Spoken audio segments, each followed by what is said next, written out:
If someone told me a year ago that the woman I shared more than a decade with chose my business partner over me, I would have laughed in their face. Me? No way. We were rock solid. That's what I thought. And my partner, James? He was practically family. Godfather to my kid. Best man at our wedding. I guess I should have paid more attention to the details. I should have trusted my gut the first time it clenched. My name's Dan, 38, married to Claire, 36. We've been together 11 years, married for 8. We met at a mutual friend's 4th of July party. She was loud, sarcastic, a bit of a show-off, but charming as hell. I was the quieter type, the one who always felt better behind the scenes. She brought the energy, I brought the structure. We clicked. We built a life. And a business. Yeah, the irony isn't lost on me. I started a digital marketing firm in 2017, boutique stuff for local businesses. James came on board a year later with the capital and network I didn't have. Claire handled HR and admin, part-time. It was our little empire, built from scratch, 3 of us sitting in a 400-square-foot office with no AC, eating vending machine crap and dreaming big. By 2022, we were clearing over $1. $2 million a year. Not massive, but enough to live well. We bought a home, upgraded cars, took a trip to Greece last year, first vacation in forever. Life was stable. That's the word. Stable. Not passionate. Not wild. Not even particularly romantic anymore. But I figured that's just what happens after a while. We were partners in life and work. You get busy. You drift a little. But you hold on, right? Around February of this year, Claire started acting different. Nothing obvious at first, just little shifts. The kind you can explain away if you want to. She started going to the gym more, which I thought was great. She'd never been into fitness before. Bought new clothes. Kept her phone face down more often. Nothing crazy. She stopped asking me about my day. Weird thing to notice, I know, but it stuck out. We always had a ritual. I'd get home, we'd talk, even if it was just for 10 minutes. Suddenly, that stopped. She'd be on a call, or too tired, or had a headache. The excuses piled up, but I brushed it off. Work was stressful. We were planning a company expansion. Maybe she was just burned out. Then came the first real red flag. James started getting weird too. Canceling meetings last minute. Not showing up to the office. Saying he was taking calls from home, but not really picking up mine. Now that was strange. James was always punctual, always present. It was one of the reasons I trusted him with everything. I confronted him casually one Friday afternoon. Asked if everything was okay. He smiled, that fake, thin-lipped smile that doesn't touch your eyes, and said, "Everything's great. Just juggling a lot, you know?" I didn't believe him, but I let it go. Then one night, I came home early. She wasn't expecting me, and that's where this story really begins. It was a dark green bomber jacket. Slim fit. Probably a medium. Way too small for me. I picked it up, no wallet in the pocket, no keys. Just the faint smell of cologne and betrayal. That jacket alone didn't mean cheating, of course. But my stomach twisted anyway. Claire came downstairs about 30 seconds later. She froze when she saw me holding it. "You're home early," she said, eyes darting to the coat in my hands. "Yeah, meeting got canceled." "Whose jacket?" She blinked, way too long. "Oh, that's probably Jen's boyfriend's. She dropped by earlier." "Since when does Jen have a boyfriend?" She smiled, too quickly. "It's new. You don't know him." I nodded. Put the jacket down slowly. I didn't say anything else. Neither did she. That silence between us was new. Thick. Loaded. Like she was waiting to see if I was going to push, and I was deciding if I wanted to. The next morning, I checked our security system's activity logs. Front door opened at 10:41 p.m. the night before. Closed again at 10:44. 3 minutes. Not long, but not nothing. We have a camera out front, but she accidentally turned it off a week ago during a system update. Said it was glitching. I didn't push, but now I was starting to see it. I started to test things. Left my phone unlocked on purpose. Asked her if she wanted to go away for a weekend. She said she was too swamped. Tried initiating sex. She turned away, saying she felt off. Every single time. Then came the breaking point. One day, James and I were scheduled to meet a new client over lunch. A gym franchise looking for rebranding. He bailed last minute. Texted me that he was sick. Fair.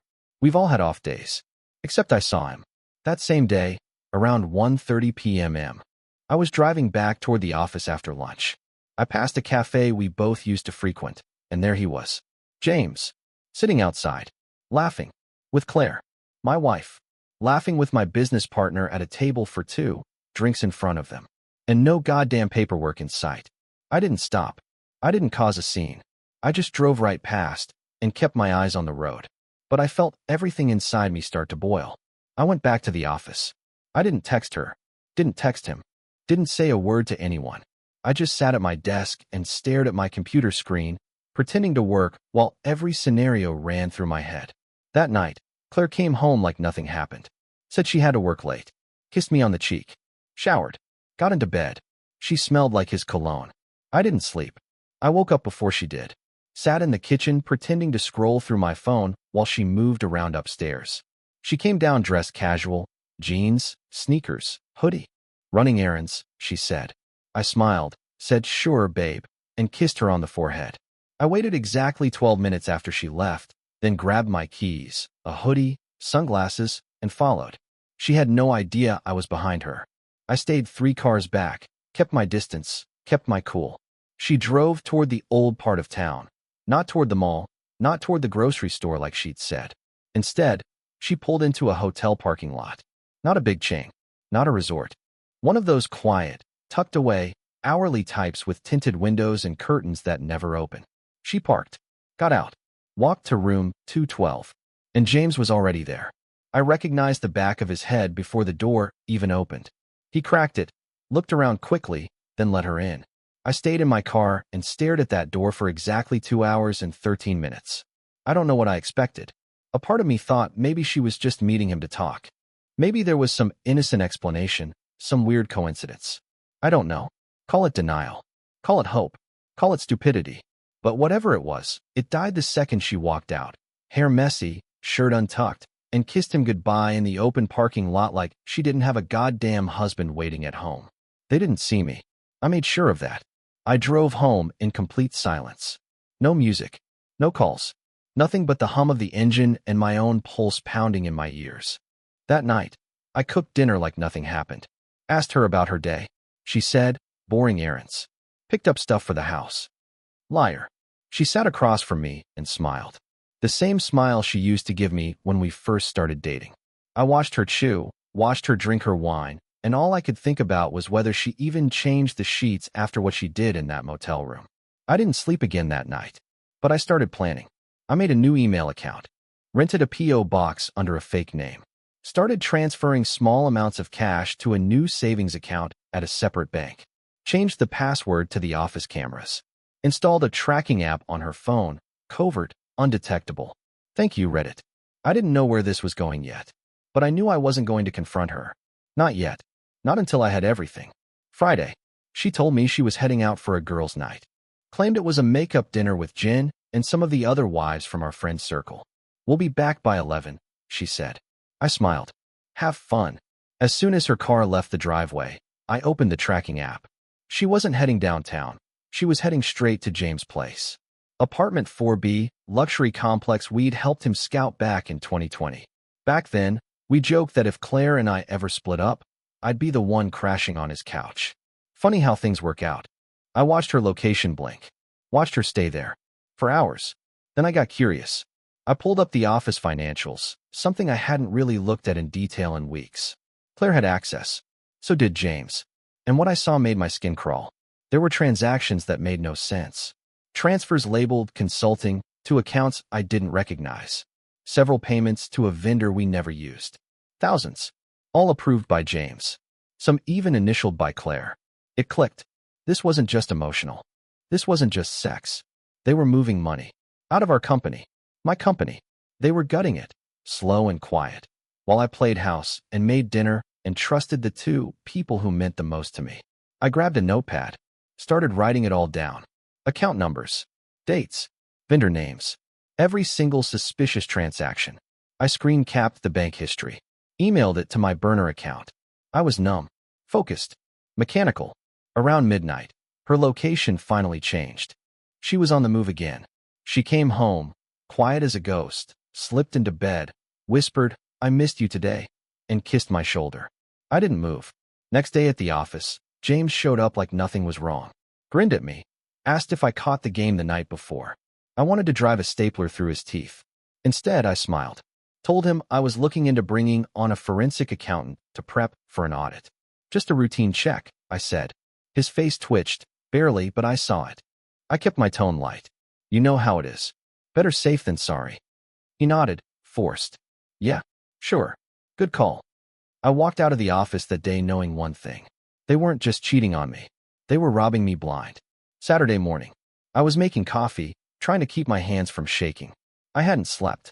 I'd gone through the financial records 5 more times and found even more money missing. Rough total, $46,000 skimmed off over the past 6 months. Then the doorbell rang. I opened it to find a plain white envelope on the welcome mat. No stamps, no handwriting, no return address. Inside, a single Polaroid photo. Claire at my office desk. James standing close behind her. What I saw shattered me. It wasn't a blurry phone pic either. Someone had used a damn camera. Real film. Real setup. The date in the corner read, August 18th. They were smiling. And not just in the moment smiling. This was rehearsed. This was planned. But here's what messed with me the most. The angle. The photo wasn't taken from a security camera or some hidden lens. It was framed, which meant someone else was in that room. Watching. Photographing. Helping. Someone else knew. I turned the envelope inside out. Nothing. No note. No threat. Just the photo. But it was enough. I took it to my garage, taped it inside a locked drawer in my toolbox, and sat on the floor for half an hour just staring at the concrete, trying to breathe. That day, I didn't speak to Claire. Barely looked at her. She didn't seem to notice. She was on her phone most of the afternoon, texting, laughing at whatever was on her screen. Probably him. Probably planning the next meeting. But I didn't care about the sex anymore. I cared about the setup. This wasn't an affair anymore. This was an operation. And someone was either trying to blackmail me, warn me, or burn the entire house down with all of us in it.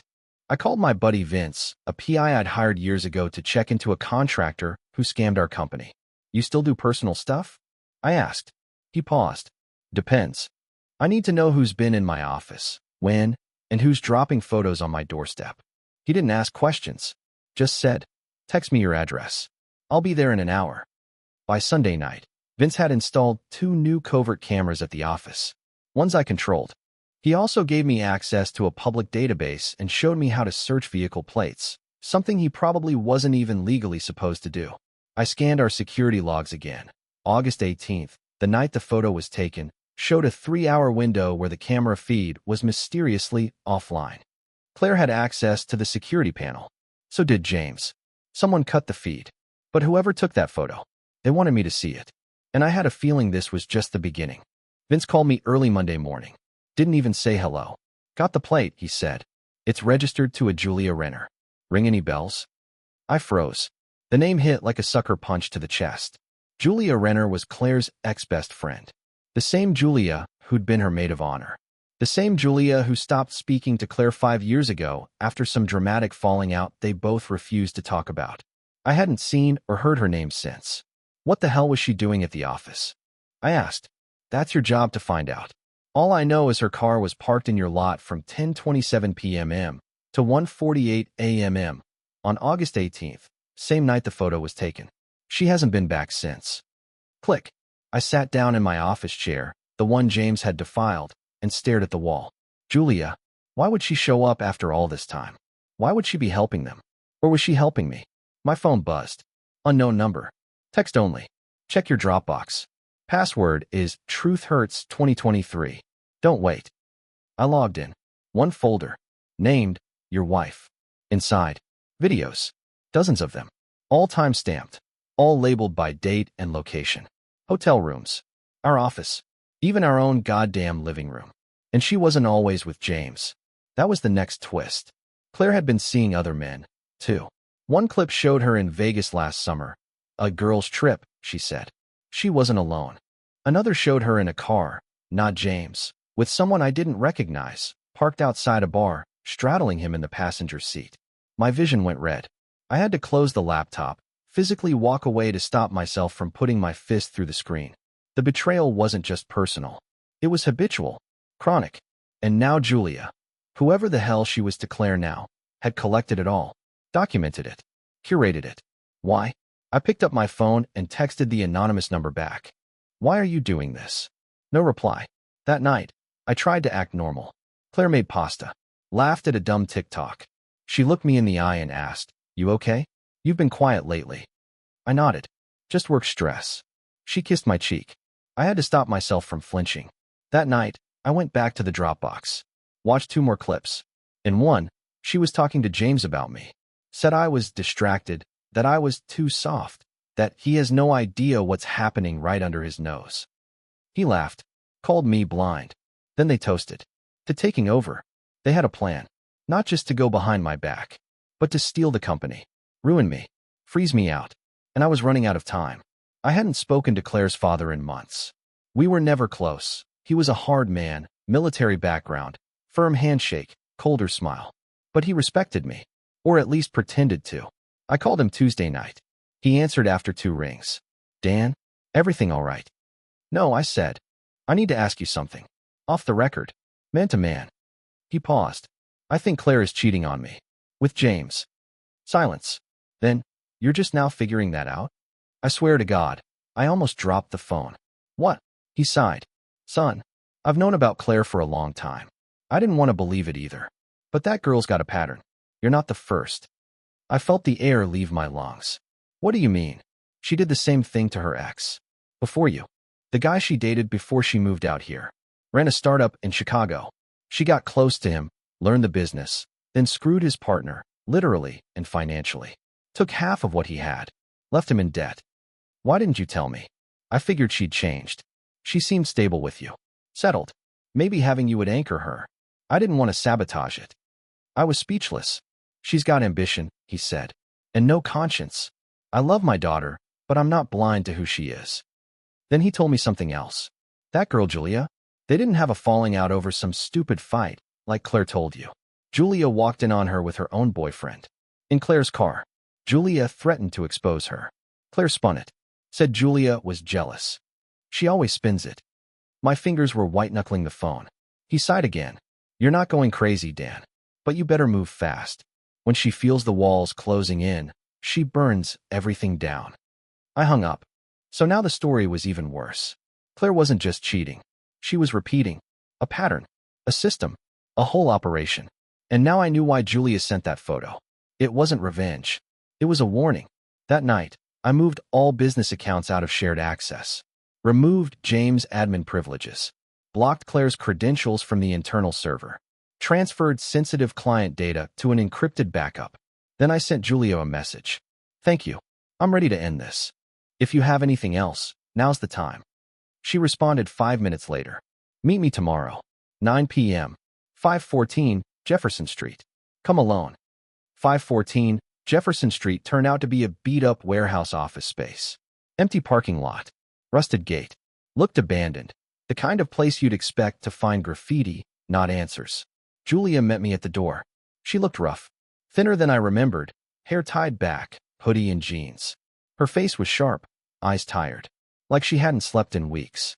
"You came," she said flat. "You're the only person who hasn't lied to me," I replied. She nodded once and led me inside. The place was cold, dusty. There was one desk in the center with a laptop open. Power cord taped to the wall. A single chair. "That's hers," Julia said. I stepped closer. The screen was still on. A chat window. "Claire, do you think he knows anything yet?" "Username blocked. Not sure. He's been quiet. Too quiet." "Claire, if he finds out, we're done. He's smarter than James gives him credit for." "Username blocked. Then maybe it's time to accelerate the plan." I scrolled up. More messages. Dozens. Weeks worth. They were planning something. Something about dissolving the company. Liquidating assets. Rebranding under a new LLC, one I didn't recognize. But the weirdest part? The person she was messaging wasn't James. Different username. Different tone. This person was giving orders, not flirting. Claire's sounded subordinate. I turned to Julia. "Who is this?" She walked over and pulled out a printed document. Tossed it on the table. It was a business registration form. Filed 2 months ago. New company name, Arcos Media Group. Owner, James Reynolds. Partner, Claire Harper. Silent investor, Raymond Ellis. I blinked. Raymond Ellis was my father-in-law's name. Julia crossed her arms. Claire's dad isn't just aware. He's in on it. My stomach turned. He warned me. He told me she'd done this before. Julia scoffed. Yeah, and he helped her do it before, too. Everything froze. My blood ran cold. That chat I read, the username I couldn't see, it wasn't James. It was her father. They were trying to gut me, sell the business, rebrand it, and move on like I never existed. A full-scale corporate betrayal. And James? He was just the distraction. I sat down, staring at the screen, at the documents, at the messages. They were going to destroy everything I built. Take the company. Take the clients. Rewrite the story, unless I beat them to it. I looked up at Julia. I need everything you have. Every file. Every message. Every photo. She nodded and handed me a hard drive. I've been saving receipts for 5 years, she said. Just never had a reason to use them, until now. I barely slept that night. Between the hard drive Julia gave me and the files I'd already compiled, I had enough to blow up Claire, James, and her entire operation. Emails, wire transfers, audio clips. It was airtight. I met my lawyer the next morning. His face when I laid it all out. Priceless. This is a scorched earth scenario, he said. You realize that, right? I want to end her, not argue with her, I replied. He nodded, like he'd been waiting for someone to say that for years. We set things in motion, freeze company accounts, file for fraud investigation, prepare the divorce filing with full asset protection. All that was left was timing. But then Claire beat me to the first move. That afternoon, she came home early, carrying wine and sushi, like it was date night. We need to talk, she said, suddenly serious. I was expecting the usual lies, deflection, excuses. But what I got was different. I haven't been honest with you, she began. About a lot of things. No kidding. I've been talking to James. We've been close. But it was a mistake. All of it. It didn't mean anything. I kept my face blank. She sighed.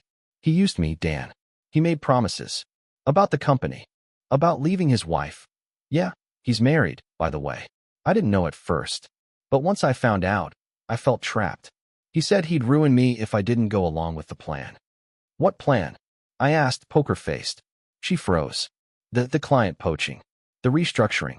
He said he could shift everything under his name, get rid of you, and she looked down.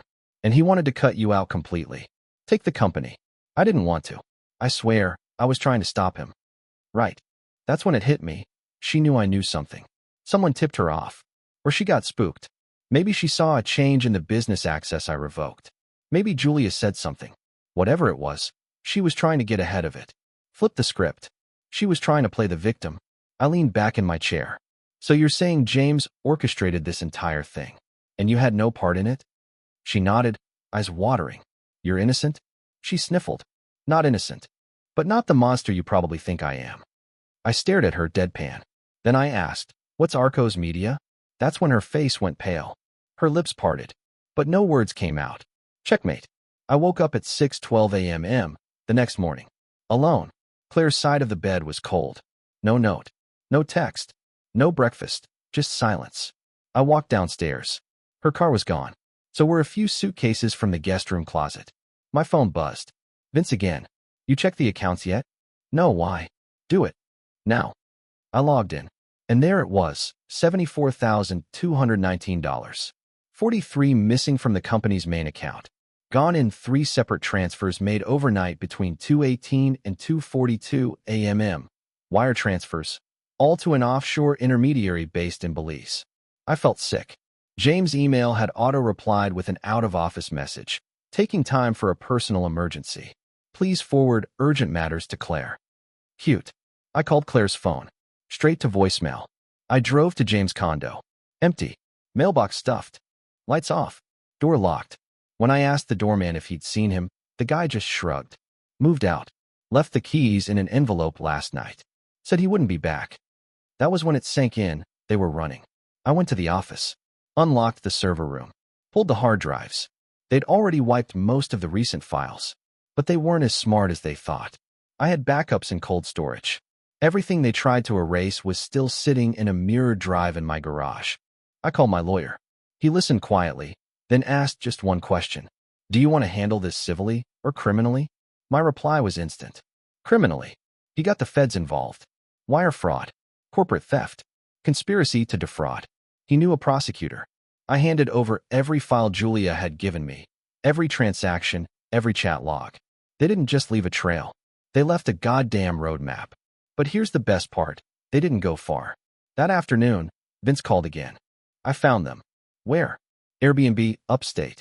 Fake names, prepaid card, no phones registered, but the car rental was sloppy. Same plate, same driver's license used to book it last week. They're idiots. He paused. Want me to call the cops? I thought for a second. No, I'll go myself. He laughed. You serious? Dead serious. I'm not going to hurt anyone, I said. I just want to see their faces when I end it. Face to face. The Airbnb was tucked away in a wooded cul-de-sac outside Lake Placid. Quiet, remote, probably beautiful in any other context. I parked down the road and walked up the gravel drive in the dark. My heart wasn't racing. I wasn't angry. I was focused. 3 knocks on the door. Solid. Sharp. 30 seconds later, it creaked open. James.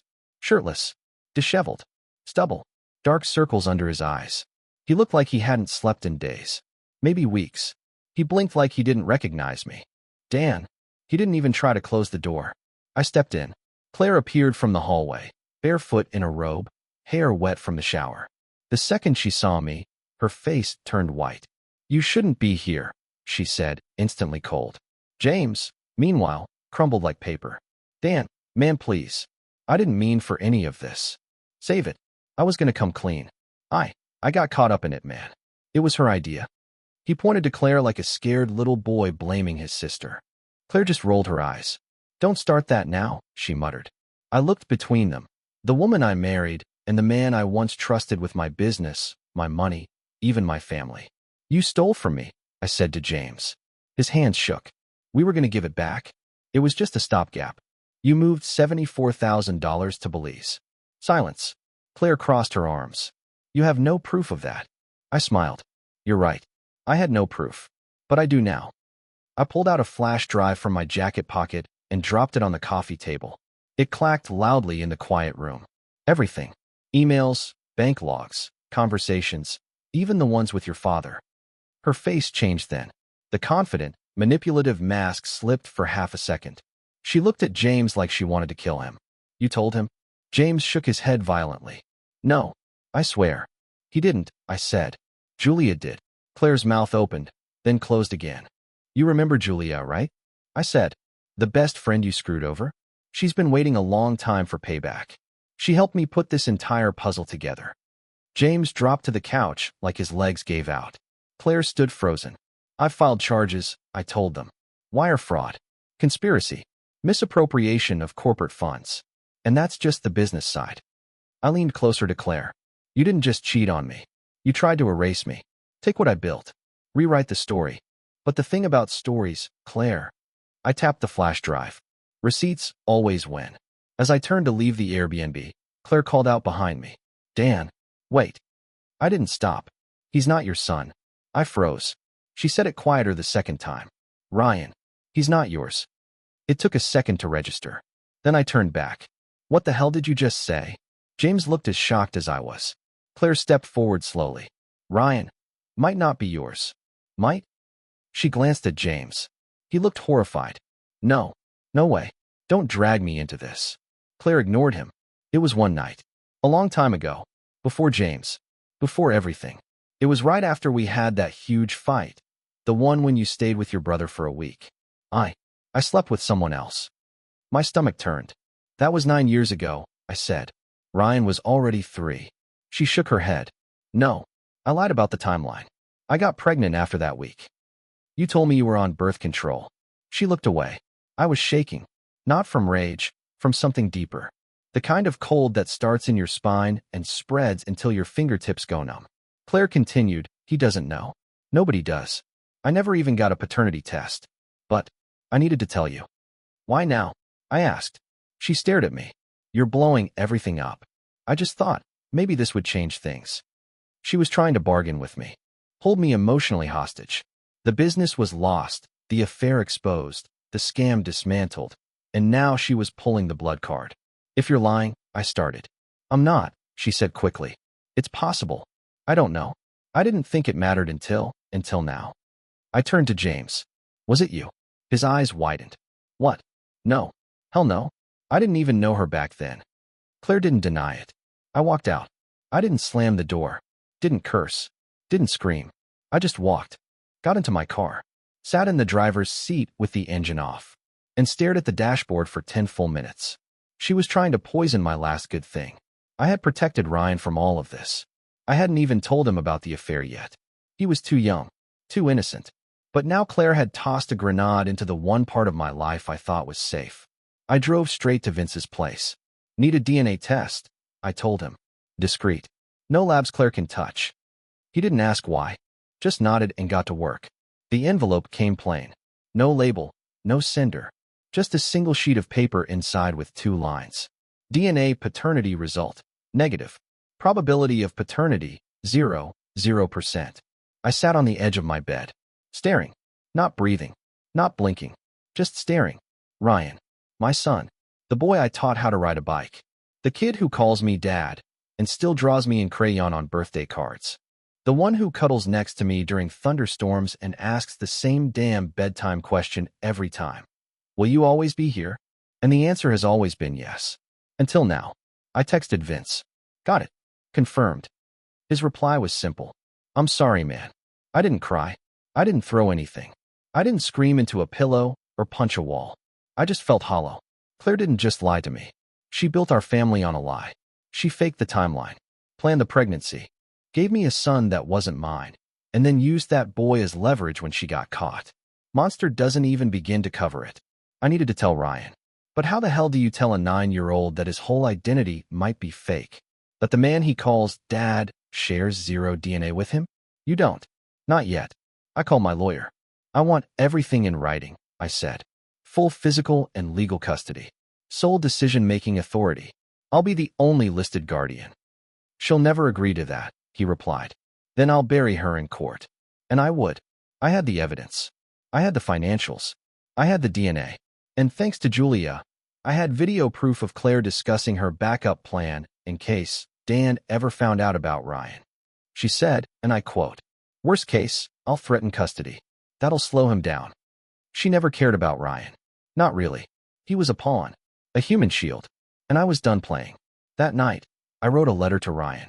One he wouldn't see for years. I locked it in my safe with the paternity results and the full documentation of everything Claire did. When he's old enough to understand truth without breaking from it, he'll read it. And he'll know, not that I wasn't his biological father, but that I chose him anyway. Julia's voice was sharp and shaking. She packed bags. I followed her from her sister's place. She's headed north, upstate, maybe across the border. I couldn't keep up after the toll booths. My head went blank. She has Ryan? I asked. Yeah, I saw him. She picked him up from school an hour early. I didn't even hang up. I dropped the phone and sprinted to the car. My hands were shaking as I started the engine. I called Vince. She took my kid. You sure? Julia saw it happen. He didn't ask anything else. Send me your phone's location. I'll ping traffic cams. I texted my lawyer from a red light. Emergency. Claire took Ryan. Leaving city. No authorization. He replied in seconds. Filing for emergency custody and abduction alert now. Keep moving. Don't engage alone. My GPS history showed her usual routes. But she was smart, or thought she was. She took back roads, avoided main highways. Then Vince called back. I got her car on a cam heading toward the Canadian border, Route 15. She's not going on vacation. She's running. She was trying to leave the country with him. I floored it. An hour passed. Then 2. My lawyer texted again. Court signed the order. She's violating a custody freeze. If Border Patrol spots her, she's done. I reached the nearest highway patrol station and gave them the emergency custody order. They pinged CBP with the vehicle make, plate number, and the child's name. Then I waited, pacing, dripping sweat. A call came in just after 7:30 p.m. Mr. Hensley? This is Officer Cruz with Customs and Border Protection. We have your son and your wife at the Champlain crossing. She's in custody. He's safe. I nearly collapsed. I got there just past 9 p.m. Ryan was in the back office with a female agent drawing dinosaurs. His face lit up when he saw me. Dad, I scooped him up and held him like he was 3 again. Claire? She was in handcuffs, seated in a metal chair. No makeup, wild hair, like someone halfway through a breakdown. I didn't hurt him, she mumbled as I walked past. I just wanted a fresh start. You don't get to start over by stealing my son, I said coldly. Her eyes filled with tears. Not sorrow, frustration, rage. The same manipulative act I'd seen 100 times. Except now, nobody was buying it. Customs charged her with attempted international abduction of a minor under custodial dispute. State charges followed for violating court orders, defrauding the company, and obstruction. James. He'd gone radio silent, still MIA, but now with a warrant out for his arrest. And me? I took Ryan home. The courtroom was quiet. Wood panel walls, old brass fixtures, the stale smell of paper and tension. Ryan sat next to me, swinging his legs, oblivious to the storm swirling around us. Claire wasn't there. Her lawyer entered a plea for her absence, under medical evaluation following her arrest. Didn't matter. The judge was an older woman, firm voice, tired eyes, the kind that's seen too many broken families, too many kids caught in the middle. She reviewed the case file in silence for almost 5 minutes before speaking. Mr. Hensley, she said, glancing at the paternity results, then back at me. Despite the lack of biological relation, you've raised this boy since birth, yes? Yes, Your Honor. You've acted as his father, cared for him, supported him, protected him? Yes, ma'am. And you understand the legal implication of full parental rights? I do. She looked at Ryan. He smiled at her. That damn missing front tooth grin. Then, Mr. Hensley, do you wish to pursue sole legal and physical custody? I didn't blink. Yes. Her gavel came down. Motion granted. Custody awarded. Let the record show Daniel Hensley is, in the eyes of this court, the legal and rightful father of Ryan Hensley. That was it. Final. Done. I didn't cry. Ryan looked up at me and whispered, "Can we get burgers now?" I laughed. We did. That was 3 months ago. Claire's still facing charges, some federal, some state. Her father vanished from the company paperwork like he'd never existed. James. Rumor is he's in Mexico. Doesn't matter. I changed the company name. Cut the fat. Cleaned house. Started fresh. With a new logo, new team, and new rule. No family in business. Ever. As for Ryan, he's thriving. Soccer, school, a new obsession with space. I've never seen him this light. This free. It's like the air around him is cleaner now. And me? I've started dating again. Nothing serious. Nothing rushed. But I'm not the man I was a year ago. I'm sharper, harder, smarter. And I'll never ignore my gut again. Not for anyone. Not ever. To anyone reading this, if your instincts are screaming, listen. Affairs don't always come wrapped in lingerie and lipstick. Sometimes, they come in spreadsheets, bank wires, and handshakes. I lost a wife. I lost a best friend. But I kept my son. And in the end, that was the only thing that mattered.